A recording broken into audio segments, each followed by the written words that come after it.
In front of me is HTC U12 Plus, and today I would like to show you how you can block app notifications. Begin by opening Settings and tapping on Apps and Notifications. Then scroll down, click on Notifications, and scroll down again. Now you need to tap on See All from last 7 days at the bottom.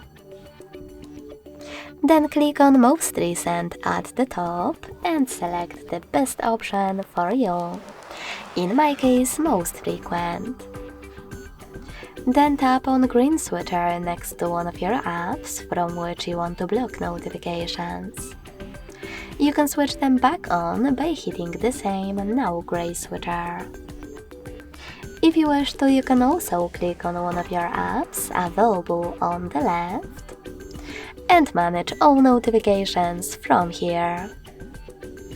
Thanks so much for watching. If you enjoyed this video, leave a like, comment and subscribe. Bye!